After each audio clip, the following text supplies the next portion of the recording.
سلام بچه‌ها، خوش اومدین به یک ویدیو جدید از کانال یوتیوب من. چون که از این سبک ویدیو بازی‌های فراموش شده نوکیا خیلی حمایت کردین و دوست داشتین، امروز میخوام 2 تا از بازی‌های فراموش شده دیگه گوشی‌های نوکیا رو بهتون معرفی کنم.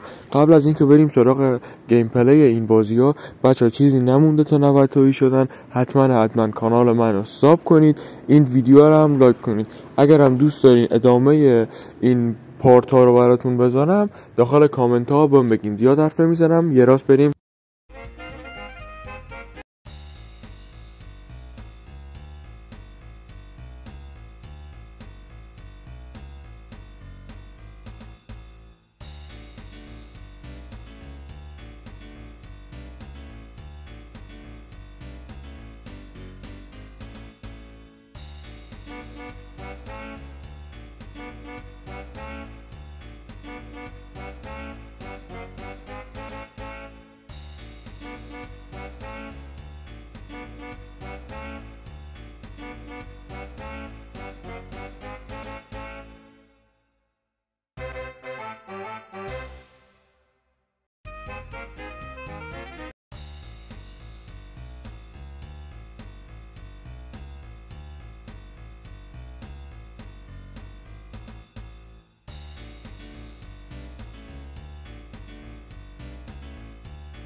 از اینکه بریم سراغ گیم بعدی، لایک ویدیو و ساب چنل یادتون نره. خب دیگه حرف نمیزنم زیاد، بریم سراغ گیم بعدی.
خب بچه‌ها، رسیدیم به آخر ویدیو. بچه‌ها لایک ویدیو، سابسکرایب چنل که 1 ثانیه هم طول نمیکشه یادتون نره. دم همتون گرم، تا ویدیو بعدی میبینمتون. پیس.